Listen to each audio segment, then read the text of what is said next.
Welcome to the Grow Strong Leaders podcast. I'm your host, Meredith Bell, and I interview business leaders who are committed to their own growth and the development of everyone on their team.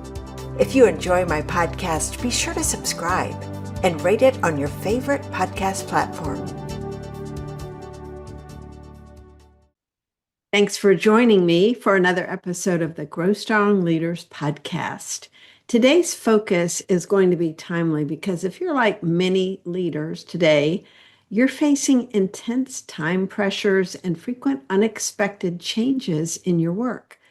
My guest is Dr. Susan Bernstein, and she's going to share important insights that will help you strengthen your ability to respond well in these types of situations. Welcome, Susan. It's so great to be with you, Meredith. Thanks for having me.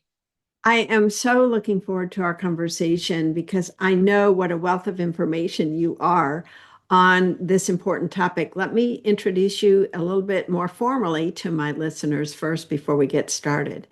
Susan is the CEO of a boutique consulting firm called Powerful Under Pressure.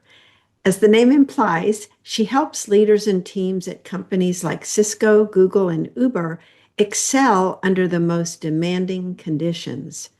Susan combines her past experiences in leadership roles at Intel and Accenture with an MBA from UC Berkeley and a PhD in somatic psychology in her work with clients.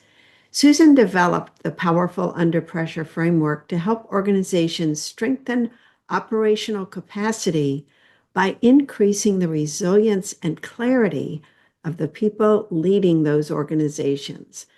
You know, Susan, the work you're doing is so important, and I think it would be great if we can kind of lay the groundwork by letting people know what is somatic psychology so we have a common understanding as we get Yeah, into this.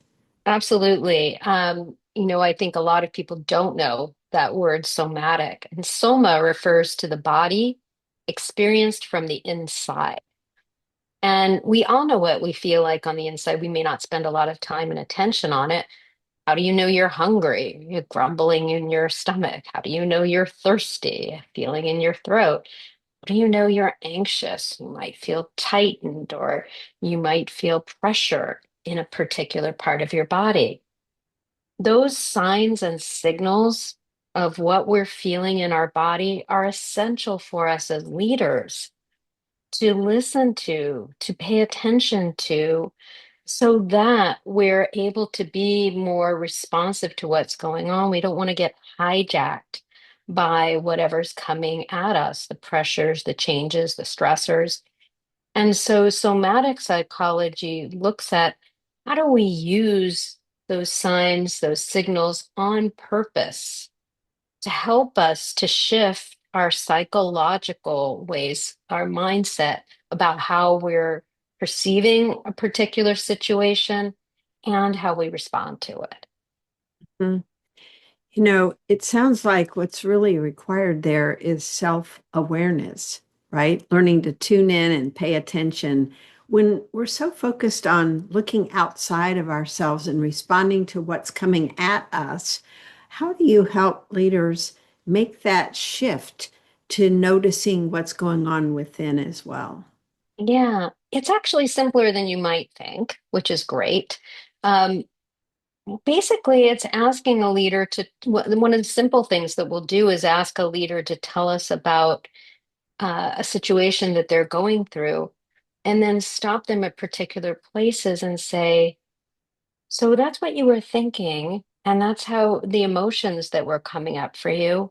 How does that land up or show up in your body? And at first, it may be like, wait, what? That's a really jarring, I don't know. How does that show up in my body? And like, let's pay attention to some sensations. And the simpler ones that we often encourage people to pay attention to is tightness versus looseness, and heavy versus light, warm versus cold. When we can start to key into those things, all of a sudden other awareness shows up. And then we can ask more specific questions like, where do you feel that in your body? How long does that last? What happens? How do you notice it when you focus your attention on it? What happens next? And it's often like an aha moment, like, wait, I'm getting all these signs and signals. And often we've pushed them away or pushed them out of our awareness. And when we bring them back into our awareness, then there's a moment of saying, this is me and my response to the world. And it's not about changing it. It's about, oh, that's how my organism, me, responds in these kinds of situations. And it's actually it's kind of like Heisinger's principle. When you put attention on something, it changes. Oh, that's how I'm breathing. Oh, that's how I'm standing. Oh, that's what's going on with my posture. And it's not about making yourself right or wrong. It's about bringing the attention inside and then learning to take that attention and put it in between, like moving back and forth between how am I feeling? What am I noticing outside myself? What's going on inside?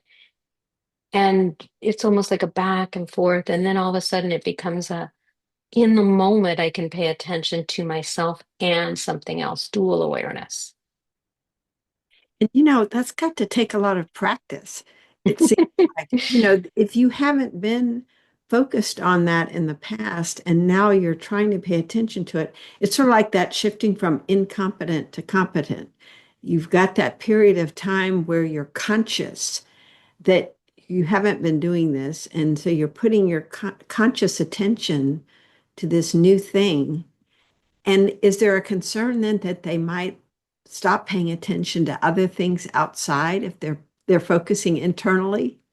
It's so interesting. It's a little bit like I keep thinking about this, like it's like learning to ski. You can read a book and be like, oh man, that sounds like it might be hard.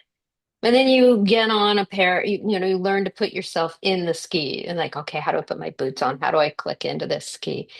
You don't go out on a double black diamond on your first run. Right? You go out on a bunny hill and learn to, do basic moves. So we're starting people with small things. But those small moves move up way faster than you might imagine. And people find themselves like they'll be in the car and they'll notice, oh, there's my tight shoulders. Hello, tight shoulders.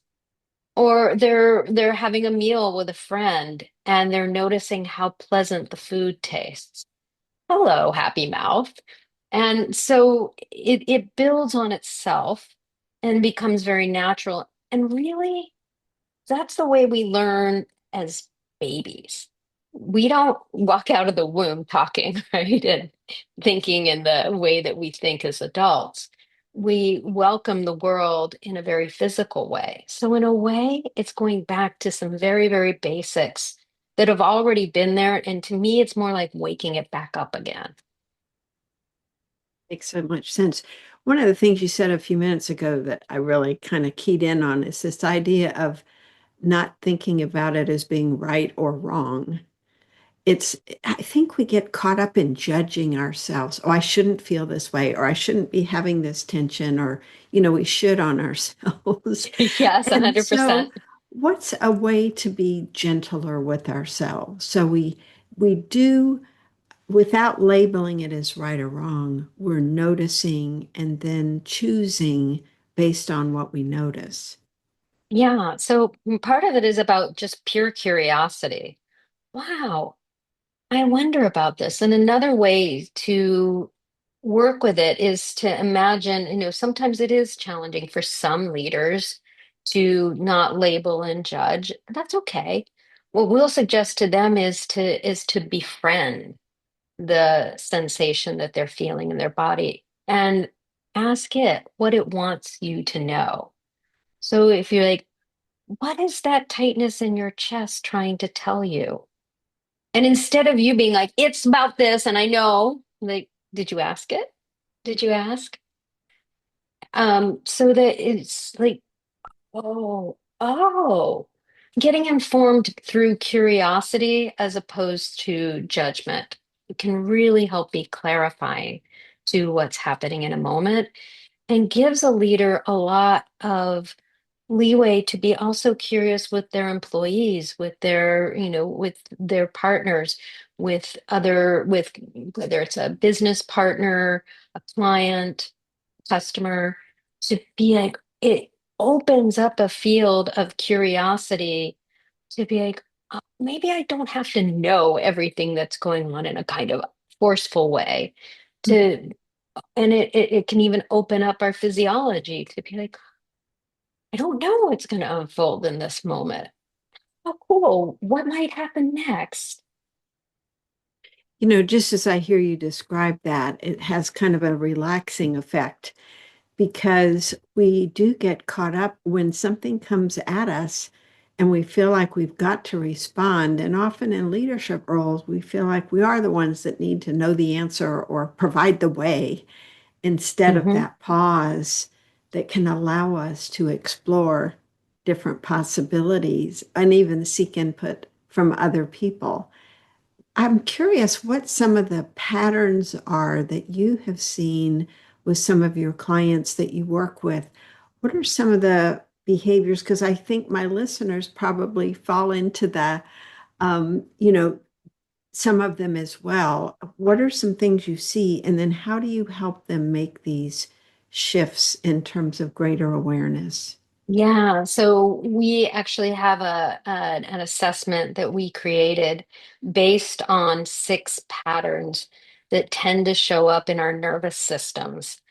There is nothing right or wrong with these patterns. They are neither good nor bad, but 3 of them will probably be familiar to most, if not everybody listening, and then 3 of them may not be. So fight, which is to bring, it can be tensing up in the moment, feeling like you have to be prepared. But fight can also be that, hey, I'm really principled. I'm going to take a stand for something, right? You're willing to fight for what you believe in. Flight, run away. I want to get out of here.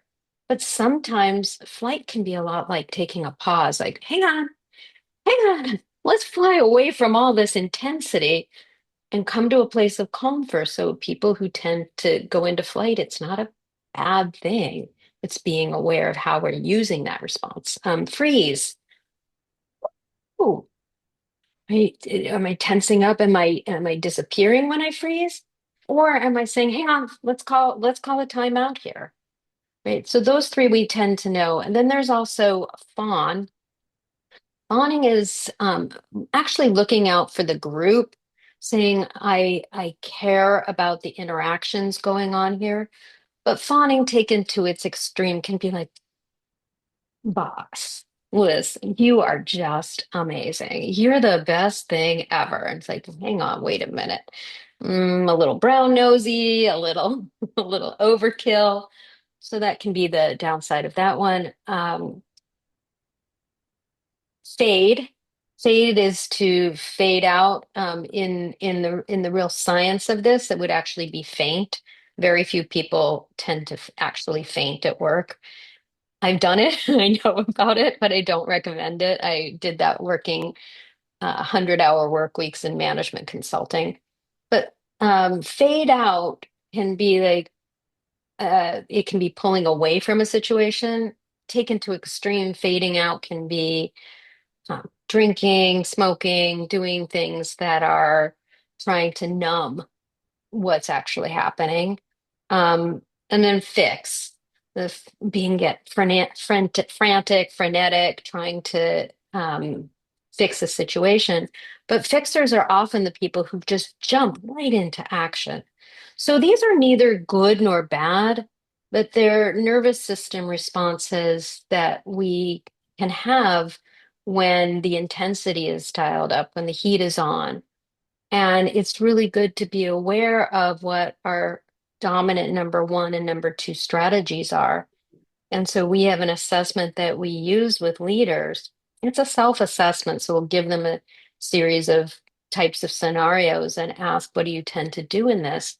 And then we give them a report that helps them to understand what this profile is about, and also some especially physical things that they can be aware of, because then they can know, oh, that thing is coming on that I tend to do. and give them some ways to shift from those if if they're getting stuck in a pattern. But let's get specific about one of those. Which Sure. one do you see as a most common response pattern in the clients you work with? Is there one or two that pop up Yeah, as fight, most common? fight for sure. Fight Fight. over and over again, over and over again. Hmm. Because especially the more senior you are as a leader, there's a lot that comes from the culture. And it'd be really interesting. I haven't done this yet, but to look at different business cultures in different, parts of the world and whether that's different. But certainly in American business culture, there's a lot of modeling of get in there and go do something about this, right? Okay, the harsh form of fight. And so a lot of leaders feel like they immediately have to respond with something very forceful. And so we're often working with them on what's that costing you to get into that response right away? And how many things can you be fighting at once? Because we have more pressures on us, more things that more stimuli than ever, right? What's on my Slack channel? What's coming in my email? What's on what's buzzing on my phone right now? There's so many channels with all that coming in, and we can't be in fight mode all the time. So part of that is in learning what am I really need to fight for? What can I delegate to other people? What can I decide doesn't need action? Those kinds of things. And so helping leaders to recognize their fight response and respond, make choices about it rather than blindly falling into it and not realizing that they're in a pattern that may or may not be helpful to them. Hmm. So if I'm one of the people that tends to respond with that fight response, what is something I could do to shift into how do you help someone begin that process of choosing a different response? Well, so first is self-awareness. Am I in that fight response, right? So we'll help a leader to look at their own fight pattern, but fight can even feel like I really actually feel like punching somebody, right? It might feel I have that impulse and I've held that impulse back and like, yay, that's a good thing. But like, okay, if you're wanting to put your force somewhere, where are you going to put that force? Where does that really belong? And are you the one who needs to fight? But if I back that up a bit, one of the most simple ways to deal with any of these patterns is through breath. And that might sound like, oh no, Susan's going to teach us breathing again. But we don't learn breathing from somebody else. But breath literally is inspiration. We feel more inspired when we're breathing well. When we hold our breath, how inspired can you be in this moment? But I think about that word inspiritus, is the Latin derivation of it. It means to take in spirit. If I Hmm. want to feel more spirited in a moment, how am I actually breathing? And when we're in fight, we often hold our breath without even realizing it. And when we hold our breath, we reduce oxygen supply to the brain, and that's our brain's primary food. And so when we can take a nice deep breath, all of a sudden we can re-energize ourselves or we can relax the muscles in our body. And so we're giving ourselves, when our nervous system gets hijacked, we need a way to recognize that that's happening and to shift. And one of the simplest ways I know to shift is to use the breath. And one of the simplest ways to do that is just to make our exhales longer than our inhales. Hmm. When we do that, we send our nervous system a signal that's like, you're safe. And you may not have the whole plan of what to do next, but you need that internal safety. And when we can create it for ourselves as a leader, a really important benefit is it's contagious. If I feel safe, I'm going to help everybody around me feel safe. And that psychological safety makes it much, much easier to perform at our optimal levels than when we feel the opposite. I would love for you to share some stories of clients who have had this fight as number one, and through working with you, they've learned these alternative strategies Yeah. for choosing differently, and what impact you've seen that have on the people on their teams or other people in the organization. I'd love for you to share one or two of those. Yeah, sure. So I'm thinking about a leader at a technology company who found herself constantly at battle with other people. And she actually said in one of our sessions, I feel like everything is a battle, and I'm constantly like, I'm so tired from all the battles. Mentally, we worked on, how much do you need to battle that? But what really gave her power was noticing in the moment that she would hold her breath and she would even tense up. And she noticed for herself that she would make a fist under the conference room table and feel like, and she finally looked at that fist one day in a meeting. I was like, oh, wait, I didn't realize how much I'm just tense and ready to punch somebody. So the simple thing, I didn't tell her to do this. She just looked at that fist and slowly opened it. And she noticed that relaxation came over the rest of her body. So she's like, "Hmm." And then she noticed that her mind settled down. Mm. So she had that self-awareness. I couldn't, be in there and tap her on the shoulder in the middle of the meeting, much as I might have wanted to be helpful in that way. But she noticed that I keep going into these meetings ready for a fight. What if I use that fist and just open it and close it for myself? So she had this this thing, this gesture that she would do for herself before a meeting, like reminding herself to keep an open hand. Mm. And she noticed that she felt more at peace, more able to listen to other people. And there was somebody who she was really ready to just go to battle, really chew out in a meeting. And she said, I'd love to hear more. It was like that literal, like opening her hand. I want to hear more. And the person opened up in a way that they never had. And she had this big realization. Oh, I keep going in there feeling like I need to be in control of all the things going on. And she went to her manager and said, I have too much on my plate that I'm trying to take on. Her manager said, I've noticed this about you. You take on all these things that don't really have to be in your role. Oh. And so she was able to prioritize what mattered most. And lo and behold, 6 months later, she had the promotion that she had been wanting and fighting for so long. And instead of fighting, people saw her lead in a different way. They're like, yes, you're ready for that promotion. That's such a great story.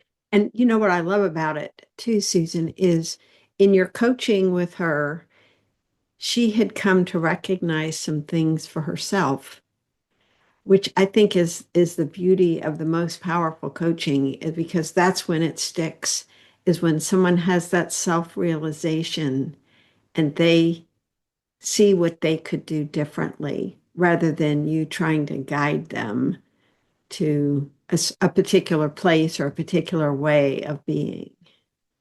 I think it's also what's so powerful about, all of our work includes mental, emotional, but the physiological or the somatic, but listening to those somatic smarts, the mind body cues that are giving us signals in such a way that's just like, wait, my body is telling me this. The fundamental part of me that knows is giving me this insight.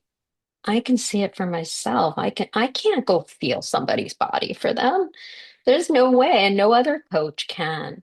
But we can, encourage people to start noticing for themselves and to notice in that open, curious, non-judgmental way, not necessarily making it mean something, but being like, and if this was a signal that really had something important and valuable and not mean or awful, not pejorative to say to me, what is it trying to tell me? So she noticed that she went in with a clenched fist. She was so surprised about that. Hmm. Well, I love your term somatic smarts. So talk more about that in terms of other examples of folks and things that they've learned to notice and that has guided them in choices they've made. Yeah, so I'll just say that there are five major things that we all can pay attention to that are the basis of our somatic smarts. So one is vision. Where am I looking? Is my vision narrow? Is it wide? Is it zeroed in on something? Am I straining or am I allowing my vision? So one is what happens with our eyes. Inspiration, breath, as I spoke about earlier. Am I breathing fast or slow? Am I breathing deep or shallow? Am I holding my breath? Are my exhales longer than my inhales or the other way around, which is usually if your inhales are longer than your exhales, you're generally holding your breath Mm. or maybe waiting for something. Voice, where's my voice coming from? Am I trying to talk a million miles an hour or am I slow? Am I listening to what I'm saying? Can I hear the resonance in my own voice? And then touch, where could I actually give myself some touch to feel supported? Could I put a hand on my chest? Could I just touch my face in this moment? And of course, appropriate touch, but there are other ways that we teach people to use touch. It might be patting down to wake up if I'm feeling really tired before a meeting and using touch in an intentional way to gain energy, things like that. And then movement. And it can be even tiny micro movements like, oh, if I sit up a little taller, if I elevate my spine a little, that little movement might make me feel better. Or I need to go take a walk right now. So we have this array of different options that we can always come back to. So I like, voice, inspiration, vision, inspiration, voice, touch, and movement, kind of thinking down the body. We can come to any of those places, and most of them, you could be sitting in a meeting and nobody has to know that you're breathing differently or that you just changed your eye gaze. I mean, if you sit and look up at the sky like that, probably everybody's gonna be like, "What are you doing?" But if I like widen my gaze and be like, "Oh, I'm gonna take in more of this room," and so there are lots and lots of ways that we can invite people into a greater experience of their own innate power simply through inviting them to pay attention to their somatic smarts. What's their body telling them when they make small shifts? Those are all so simple. I love the clarity and the simplicity of those five areas because we can all, those are easy to remember. And I think if we learn to pay attention, starting maybe with one of them and Mhm. then expand it, just raising that awareness level can make such a difference when we think about how we're going into a situation and responding. So let's look at how does this apply then in these situations where you're involved so much with high pressure conditions that are going on. There's just so many changes that are happening, in the area of technology and just so many changes. Let's get practical on how do we apply these to situations that come at us Yeah. unexpectedly. Yeah, I like to think of it like being pilot in a plane. You don't get to choose when turbulence comes at you, right? I mean, yeah, you could decide I'm not going to fly in really, really violent, I'm not going to fly into a hurricane. That's a smart thing, right? You can see that. But we don't choose the turbulence, but how we respond to the turbulence, we can decide. Right? We can calm ourselves. So you don't see pilots be like, this is my first flight and I'm really scared and oh my God, we might die. Heard a pilot do that, everyone would be in a panic, right? So as a leader, it's like piloting, going through the turbulence. And how do I calm myself first?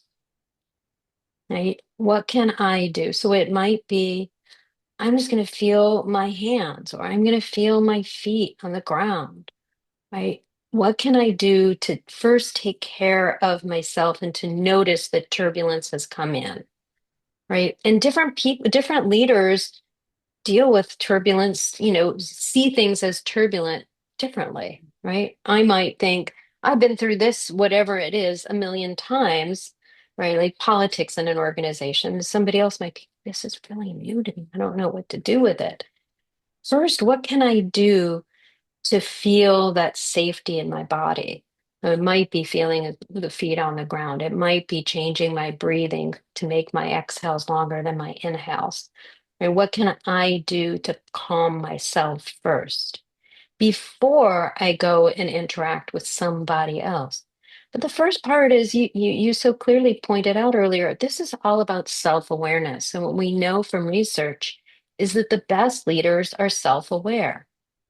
So when we can bring in that self-awareness, and the self-awareness is physiological, what's happening in my body, emotional, what emotion am I feeling right now? Am I angry? Am I scared? Am I frustrated? What am I feeling?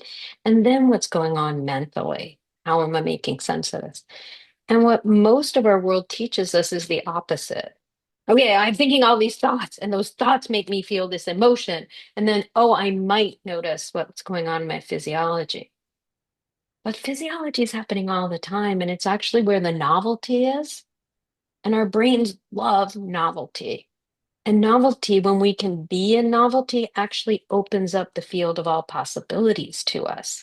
It helps us to see more of what's possible instead of going to what we've experienced before and going to what's predictable. So we help leaders, again, starting with physiology, because there's so many benefits to what it allows us to do when the turbulence is all coming at us, when the unpredictability is coming at us.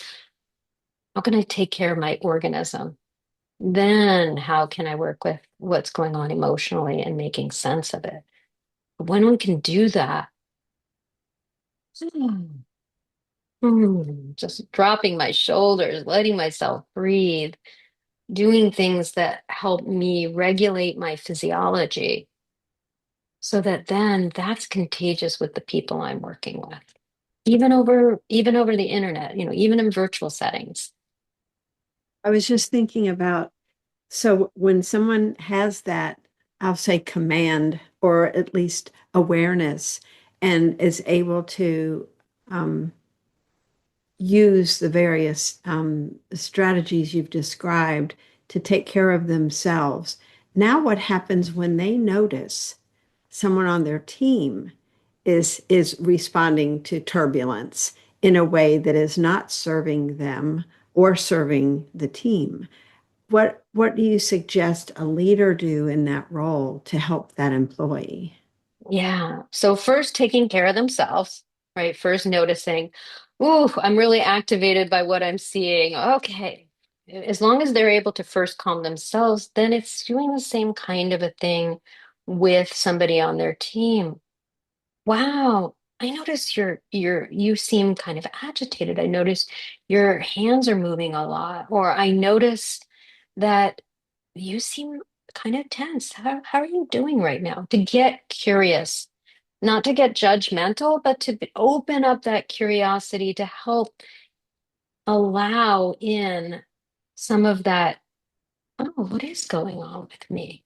So inviting that, and we have a whole thing that we teach leaders to do so that they're not shaming anybody. You need to stop doing whatever it is, right? But we also, on the teams that are open to it, we'll take that pressure profile where we're looking at the dominant fight, flight, freeze, fade, fawn, and fix, and help a team to notice what are their team's predominant strategies, right? How do they deal with tension?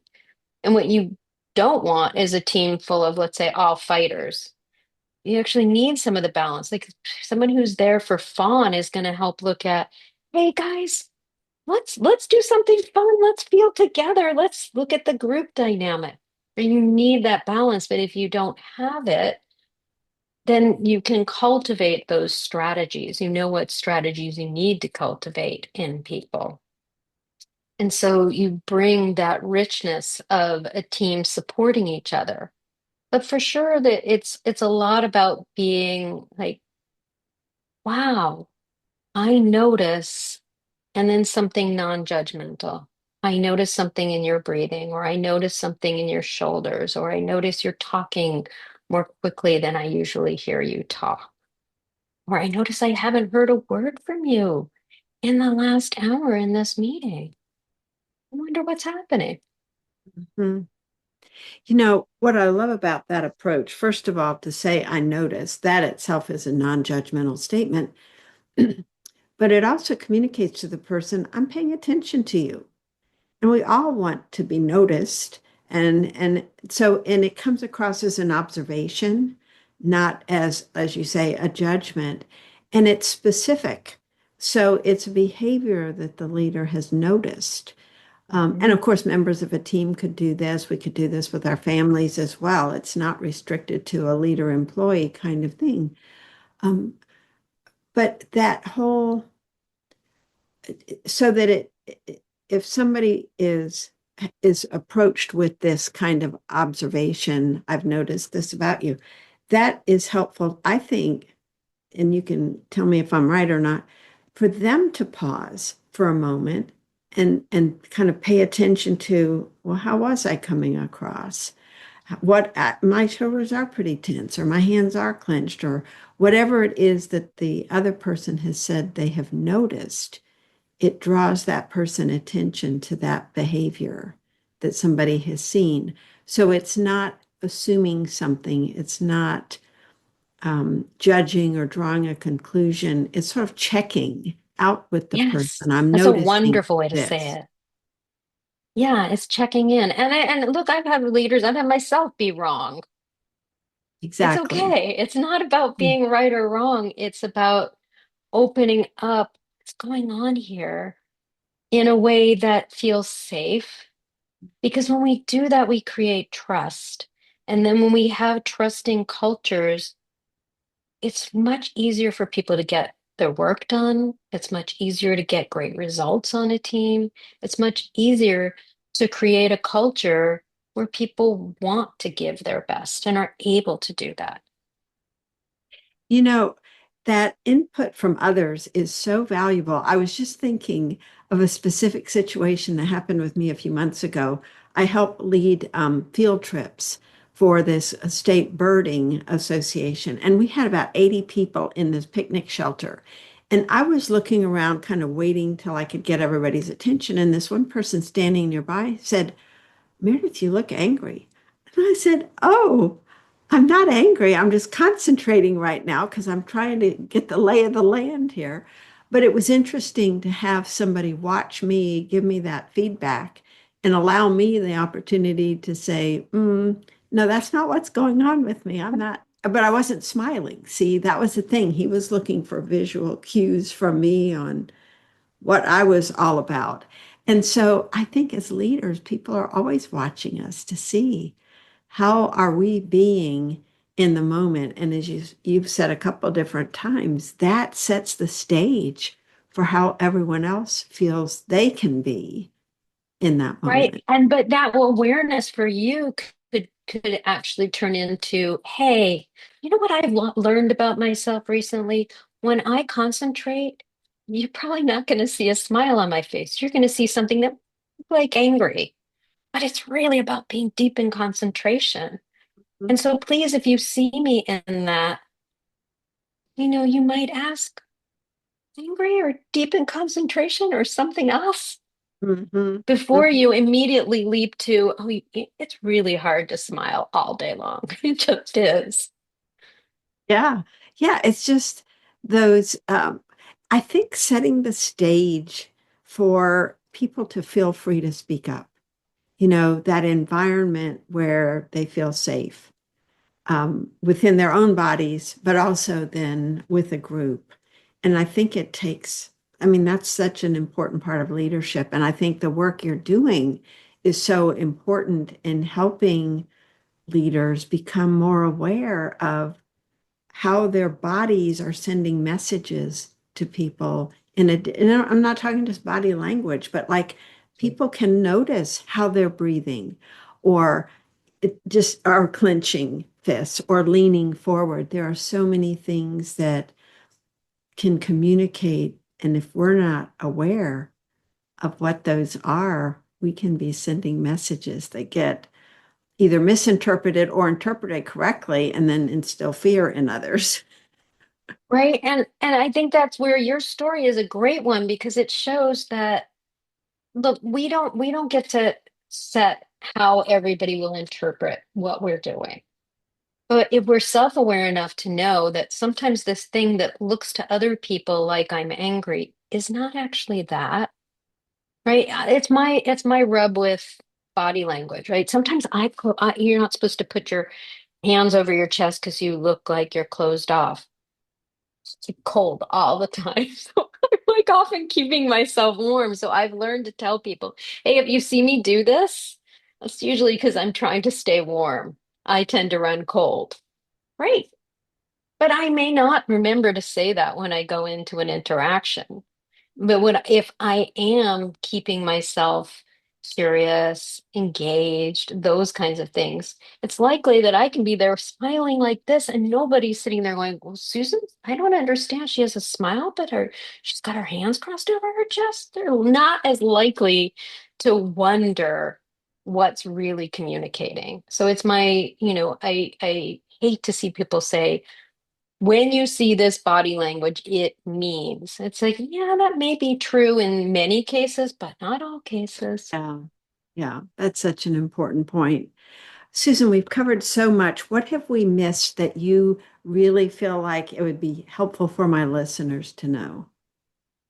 I want to say this because it's one of the things, when I think about resilience and that ability to handle the moment, I would love companies to recognize that resilience is not just an individual issue. Whether we put all of the you need to be able to deal with this on the employee's shoulders alone, that's a lot to hold on to. But when we can look at how do we create a resilient environment so that we can all perform at our best, then we change the conversation because what we're looking at is holistically, and that's where so many of these tools and practices really work great for a team, is how do we create team resilience without pointing a finger at somebody and saying, yeah, you need to go take a yoga class. You need to go to the gym. Like that's it's not it's not about the individual from our purview. It's really about how do we create resilience within teams and then groups and then companies. And if I have my way, the whole environment around us, the communities that we live in. Yeah. Well, and as we do that, it will impact the community. But you're right. I think it makes a big difference when the people inside an organization feel that there's an effort, at least at the team level, if not organization wide, to create the kind of environment that you're talking about. And it isn't fair to tell people you need to just pull yourself up by bootstraps and be this way without giving them the support, the guidance, the help that they need in order to do that. Thank you, Susan. Your work is so important. It's an area that I think is too often overlooked in the face of things that need to be done and focusing on the external instead of the internal. So, and I love the calmness of your voice. I can see where you're so effective with your clients because there's a way of being with you that it has a calming effect. And that would help someone relax into being able to listen to what, you're sharing with them, be more curious, be more open. So thank you for that. Please tell my listeners how they can connect with you and learn more about the Yeah. work you're doing. Absolutely. So first is our website, powerfulunderpressure, all one word, .com. Powerfulunderpressure.com is our website. You can find me. I'm happy to connect with anybody who reaches out and says, "Hey, I heard about you through Meredith Bell's podcast." Please feel free to reach out to me on LinkedIn, Dr. Susan Bernstein. That's Bernstein. Happy to connect with you that way.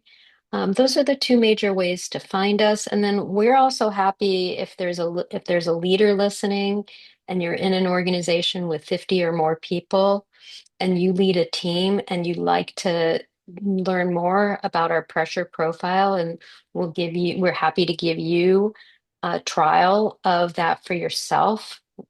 Learn your profile and get an express report that gives you the major things that you need to know.